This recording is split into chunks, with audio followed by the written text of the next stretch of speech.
അൽഹംദുലില്ലാഹ്, മിനയിൽ നിന്ന് മിന മെട്രോ സ്റ്റേഷനിൽ നിന്ന് പരിശുദ്ധമായ അറഫയിലേക്ക് ഹാജിമാർ പുറപ്പെടുന്ന രംഗമാണ് നാം കാണുന്നത്. അറഫയിലെത്തിയ ഹാജിമാർ അറഫയിലെ ടെൻറ്റുകളിലേക്ക് പോകുന്നു. അവരെ സ്വീകരിക്കുന്ന സന്നദ്ധ പ്രവർത്തകരെയും നമുക്ക് കാണാം.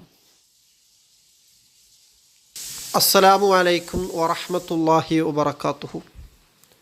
അറഫയിലെ കാഴ്ചകളാണ് ഇന്ന് കാണിക്കുന്നത്. ഹജ്ജിൻ്റെ സുപ്രധാനമായ ഒരു കർമ്മമാണ് അറഫയിൽ നിൽക്കുക എന്നത്. അൽ ഹജ്ജു അറഫ. ഹബീബായ റസൂലുള്ളാഹി സ്വല്ലല്ലാഹു അലൈഹി വസല്ലമ തങ്ങൾ പറഞ്ഞു, ഹജ്ജെന്നു പറഞ്ഞാൽ അറഫയാണ്. അത്രയും പ്രധാനപ്പെട്ട ഹജ്ജിൻ്റെ കർമ്മമാണ് അറഫയിൽ നിൽക്കുക എന്നത്. ഇൻഷാ അല്ലാഹ് അറഫയിലെ കാഴ്ചകൾ നമുക്ക് കാണാം. അല്ലാഹു അക്ബർ വലില്ലാഹിൽ ഹംദ്. അല്ലാഹു അക്ബർ അല്ലാഹു അക്ബർ അല്ലാഹു അക്ബർ. ലാ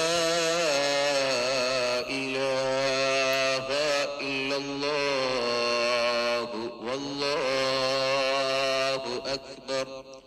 അല്ലാഹു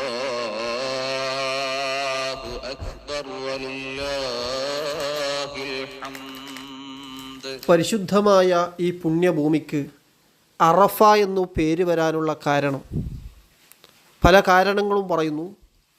അതിൽപ്പെട്ട പ്രധാനപ്പെട്ട ഒരു കാരണം അറഫ എന്ന് പറഞ്ഞാൽ അറിഞ്ഞു എന്നാണ്. മഹാനായ ആദം നബി അലൈഹിസ്സലാം, അവിടുത്തെ ഭാര്യ ഹവ്വ റളിയല്ലാഹു അൻഹ, രണ്ടുപേരും സ്വർഗത്തിൽ നിന്ന് ഭൂമിയിലേക്ക് ഇറക്കപ്പെട്ടു. ഭൂമിയിലെ 2 ഭാഗങ്ങളിലാണ് അവരിറക്കിയത്. ഒരുപാട് കാലം പരസ്പരം കാണാതെ വേദനയോടെ അവർ ജീവിച്ചു. അവസാനം അവർ രണ്ടുപേരും ഭൂമിയിൽ വെച്ച് കണ്ടുമുട്ടിയതും അറിഞ്ഞതും അറഫയിൽ വെച്ചിട്ടാണ്. അതുകൊണ്ടാണ് ആ സ്ഥലത്തിന് അറഫ, അറിഞ്ഞു എന്നു പേര് വരാനുള്ള കാരണം എന്ന് മഹത്തുക്കൾ പറയുന്നു. മിന മെട്രോ സ്റ്റേഷനിൽ നിന്നും അറഫ മെട്രോ സ്റ്റേഷനിലേക്ക് ഹാജിമാർ നീങ്ങുന്ന കാഴ്ചയാണ് നമ്മൾ കാണുന്നത്. തൽബിയത്ത് ചൊല്ലിക്കൊണ്ട് ഹാജിമാർ അറഫ മെട്രോ സ്റ്റേഷനിലേക്ക് പോകുന്നു. മെട്രോ ട്രെയിനിൻ്റെ ഉൾഭാഗമാണ് നമ്മൾ കാണുന്നത്. നല്ല വിശാലമായ സൗകര്യങ്ങളുണ്ട്. ട്രെയിൻ മാർഗം വരാൻ കഴിയാത്തവർ ബസ് മാർഗം വരുന്ന ആളുകളുമുണ്ട്. ആ പുണ്യഭൂമിയിലെത്താനും ആ പുണ്യഭൂമിയിൽ ചെന്ന് പ്രാർത്ഥിക്കാനുമുള്ള വെമ്പലോട് കൂടിയാണ് എല്ലാവരും അറഫയിലേക്ക് യാത്ര ചെയ്തുകൊണ്ടിരിക്കുന്നത്. അറഫയിലെത്തിയ ഹാജിമാർ അറഫയിലെ ടെൻറ്റുകളിലേക്ക് പോവുകയാണ്. സന്നദ്ധ പ്രവർത്തകർ അവരെ സ്വീകരിക്കുന്നുണ്ട്, അവർക്ക് വഴി കാണിച്ചു കൊടുക്കുന്നുണ്ട്. മാഷാ അല്ലാഹ്, ഹാജിമാർ അറഫയിലെ ടെൻറ്റുകളിലേക്ക് പോകുന്ന കാഴ്ചകളാണ് നമ്മൾ കണ്ടുകൊണ്ടിരിക്കുന്നത്. ടെൻറ്റിൻ്റെ ഉൾഭാഗമാണിത്. അറഫയിൽ വന്നിട്ട് നല്ല ചൂടുള്ള സമയമാണ്. അറഫയിലെ ടെൻറ്റുകളിൽ ഹാജിമാർ വന്ന് അവർ അവിടെ പ്രാർത്ഥന നിമഗ്നരായി കഴിഞ്ഞുകൂടുകയാണ്. അവിടെയുള്ള ടോയ്ലറ്റുകളും സൗകര്യങ്ങളൊക്കെയാണ് നമ്മൾ കാണുന്നത്. അറഫയിലെ ജബലുർ റഹ്മ, പാറക്കൂട്ടങ്ങളാൽ ഉള്ള ഒരു ചെറിയ മല, കാരുണ്യത്തിൻ്റെ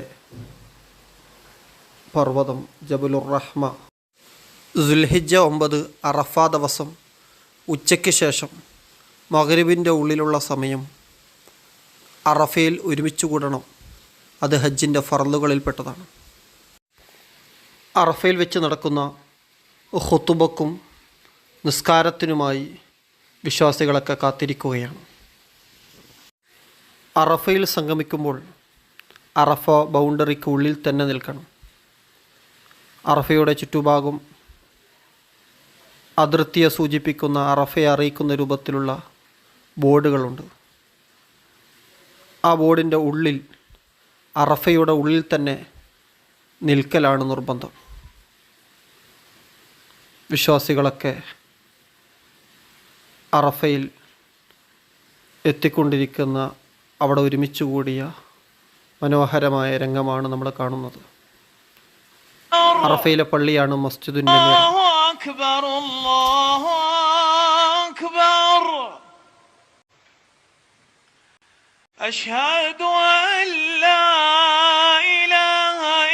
السلام عليكم ورحمة الله وبركاته. وهو السميع البصير وهو الله في السماوات وفي الأرض يعلم سركم وجهركم ويعلم ما تكسبون. അറഫയിലെ ഖുത്ബയും നിസ്കാരമൊക്കെ കഴിഞ്ഞതിന് ശേഷം ഹാജിമാർ അവരവരെ ടെൻറ്റുകളിലേക്ക് മടങ്ങുകയാണ്. അറഫയിലെ വിശാലമായ പള്ളിയാണ് മസ്ജിദുൻ നമീറ. മസ്ജിദുൻ നമീറയുടെ ഒരു ഭാഗം അറഫയുടെ പുറത്താണ് എന്നത് പ്രത്യേകം ശ്രദ്ധിക്കേണ്ടതാണ്. ഏതായാലും വിശാലമായ അറഫയിലെ പള്ളിയാണ് മസ്ജിദുൻ നമീറ. 3.5 ലക്ഷം മുതൽ 4 ലക്ഷം വരെ ഹാജിമാർക്ക് ഒരേ സമയം ഇബാദത്ത് നിർവഹിക്കാനുള്ള വിശാലമായ സൗകര്യം ഈ പള്ളിയിലുണ്ട്. ഹജ്ജിൻ്റെ ദിവസം അറഫ സംഗമ ദിവസം മാത്രമാണ് മസ്ജിദുൻ നമീറ തുറക്കുക. ഹാജിമാരൊക്കെ അറഫയിലെ വിവിധ സ്ഥലങ്ങളിൽ നിന്ന് അള്ളാഹുവിലേക്ക് കയ്യുയർത്തുകയാണ്. ഓരോ ഹാജിയുടെയും ജീവിതത്തിലെ ഏറ്റവും സുപ്രധാനമായ മണിക്കൂറുകളാണ് അറഫയിൽ ചെലവഴിക്കുന്നത്. അള്ളാഹു എല്ലാ ഹാജിമാരുടെ ഹജ്ജും സ്വീകരിക്കുമാറാവട്ടെ. നമുക്കൊക്കെ ഈ വീഡിയോ കാണുന്ന എല്ലാവർക്കും വിശുദ്ധമായ ഹജ്ജ് നിർവഹിക്കാൻ അറഫയിൽ സംഗമിക്കാൻ അള്ളാഹു തൗഫീക്ക് നൽകട്ടെ. നല്ല ചൂടുള്ള ടൈമാണ്. ടെൻറ്റുകളിലൊക്കെ നല്ല ചൂടാണ്. അറഫയിലെ സംഗമം അത് വല്ലാത്തൊരു രംഗമാണ്. മഹശ്ശറയെ അനുസ്മരിപ്പിക്കുന്ന രൂപത്തിൽ എല്ലാ വിശ്വാസികളും ഒരേ വസ്ത്രത്തിൽ ഒരേ ചിന്തയുമായി ഒരു സ്ഥലത്ത് ഒരുമിച്ച് കൂടുന്ന ലക്ഷക്കണക്കിന് വിശ്വാസികൾ ഒരുമിച്ച് കൂടുന്ന വല്ലാത്തൊരു രംഗം. അള്ളാഹു നമുക്കും തൗഫീക്ക് നൽകി അനുഗ്രഹിക്കുമാറാവട്ടെ. അസ്തമാന സമയത്തോടടുക്കുമ്പോൾ ഹാജിമാർ മുസ്ദലിഫയിലേക്ക് നീങ്ങുകയാണ്. മാഷാ അല്ലാഹ്, ലക്ഷക്കണക്കിന് ഹാജിമാർ അറഫയിൽ സംഗമിച്ച് പ്രാർത്ഥനാ നിമഗ്നരായി അടുത്ത കർമ്മത്തിനായി വിശുദ്ധമായ മുസ്ദലിഫയിലേക്ക് നീങ്ങിക്കൊണ്ടിരിക്കുന്ന മനോഹരമായ രംഗം. അള്ളാഹു എല്ലാവരുടെയും ഹജ്ജ് സ്വീകരിക്കുമാറാവട്ടെ. വളരെ പ്രതീക്ഷയോടെയാണ് ഓരോ ഹാജിയും മടങ്ങുന്നത്.